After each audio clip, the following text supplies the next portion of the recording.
Turkey and Greece are locked in a dispute of exactly where the two nations' maritime borders are. Greece is saying that Greek islands such as Crete or island nations such as Cyprus are extending the territory of Greece into the waters, but Turkey does not agree. The reason this is very important is that massive amounts of natural resources have been located in and around Cyprus in the eastern Mediterranean Sea. The huge gas resources are located closer to Turkey than Greece, but according to international law, Greece has a better claim on those gas resources than Turkey. Recently, the situation escalated to a point where now both the US Navy and the French Navy are sending in huge warships to control the tensions.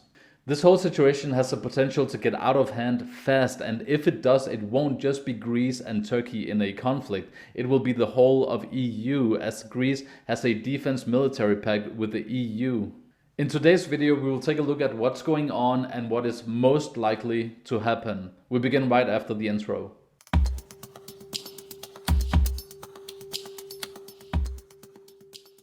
Alright guys, welcome to the channel. My name is Soran, here with your daily underreported story. So today's story is slightly complicated. So before we get into this, the first article of today, I'm just going to give you a brief introduction to what's going on. So Athens and Ankara has been in this stalemate for a long time now. Back in 2000 and up until 2005, there were a lot of rumors being floated that these massive amounts of untapped natural resources were hidden in and around the waters of Cyprus.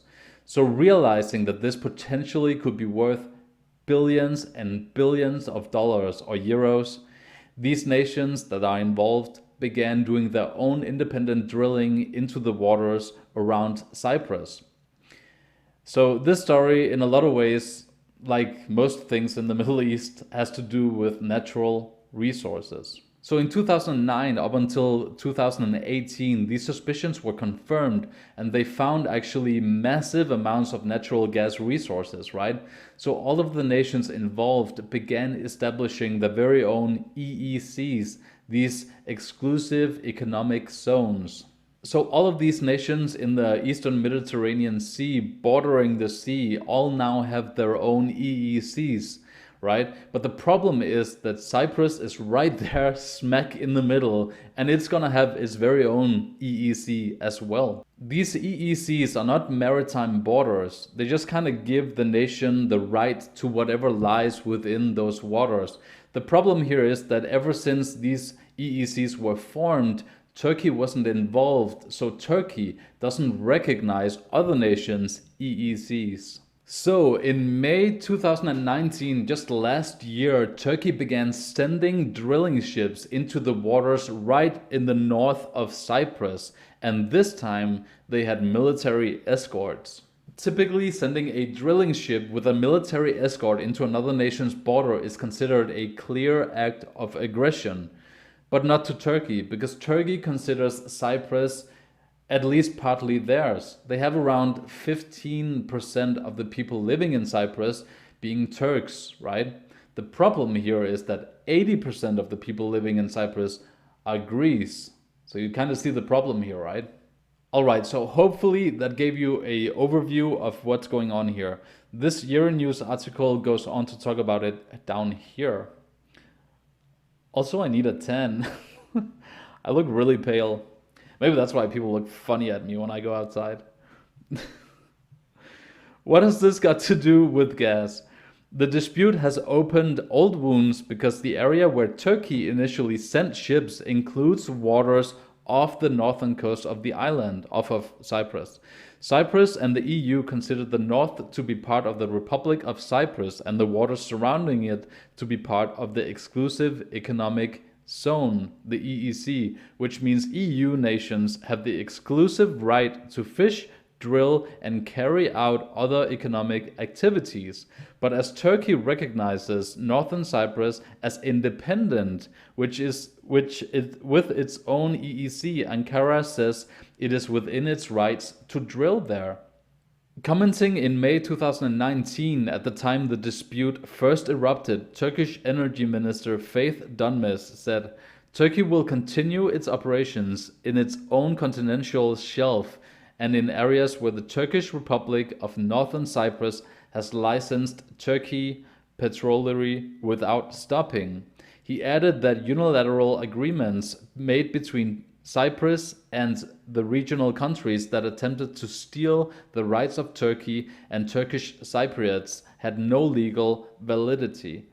By August 2020, the scope of Turkey's exploratory drilling operations expanded to include waters off the south coast of Cyprus and a larger area of sea in the eastern Mediterranean between Cyprus and Greece. Greece claims the area is above its own continental shelf and thereby has exclusive rights to any potential gas and oil deposits. So obviously Greece and the EU on one side and Turkey on the other side have very different views on what belongs to who. I found another article that talks about why the tensions are rising right now. It goes on to say, Greece will extend its territorial waters from 6 to 12 nautical miles, the double, in response to the current crisis with Turkey over drilling rights in the eastern Mediterranean. The extension, which is legal, should take place along Greece's Italy-facing coastline in the west, hence not directly affecting the territory at the heart of the dispute. Prime Minister Kyriakos Mitsotakis told Parliament that Greece was abandoning decades of passive foreign policy. At the same time, Turkish President Erdogan warned Greece on Wednesday not to test his country's patience or courage. So why is Erdogan upset that Greece is trying to expand its borders when we're talking about the borders going from Greece to Italy? Well, my theory is that he fears that this is going to set a precedent, that Greece, when allowed to expand legally the borders from Greece towards Italy, they could in the future be allowed to do the same towards Turkey, their neighbor on the other side, right? Also, at the same time, if that precedent is set, other EU member nations could be allowed to do the same, and that could overflow into the nation of Cyprus. If Cyprus is allowed to do the same, that will set some very clear maritime borders within the sea, right around Cyprus, leading up to the borders of Turkey. And secondly, this is a bit of a sidetrack, but this informs you why Turkey might also be very upset with this decision. The waters between Turkey and Greece are this pathway for a bunch of Syrian refugees that are being held by Turkey, but over the years have been streamlined into Europe through Greece. The problem right now is that a lot of Europe is locked down, so Greece is overflowing with immigrants, especially from North Africa and from Syria. Most of these immigrants are actually coming, some of them are coming by the borders between Greece and Turkey, but a lot of them are coming in through the waters from Turkey directly into Greece, into some of the islands of Greece beneath the mainland, or into the mainland itself. And Greece right now has a huge migrant crisis. They can't handle anymore.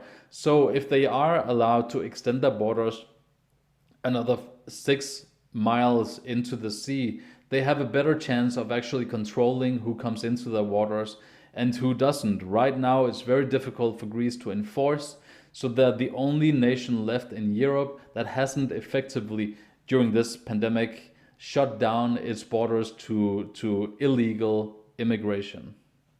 So there's a lot more happening here than just Greece trying to expand its borders towards Italy, right? So since May, when Turkey sent this drilling ship with the military escorts, a lot of things has happened in terms of escalation within that sea. I won't go too much into this article, but it talks about how the US is sending this massive warship into the harbor of Cyprus to monitor the situation. The French are doing the same. They're sending warships into the whole area, right? To make sure that things doesn't get too far out of hand. The problem here, and I think the reason why things are escalating right now is that so much attention are being put on the whole issue and no one's willing to back down. No one's willing to lose face on this issue. So in the end, I do think that Erdogan will be made to back down, because I don't see him standing up to Greece, to the EU as a whole, and to the US Navy coming into the whole situation as well. The problem is that when organizations like the EU are making these deals and these agreements without involving all the nations that are actually in the area that involves those nations, right? That's the whole problem. Obviously, all of the nations involved want a piece of the cake here, and it would be nice if the EU could step in and find a solution, broker a deal between all of the nations involved, give the best the best deal to everyone. I just don't see that happening, because we already have nations like Israel and the US making this new gas pipeline into those very waters.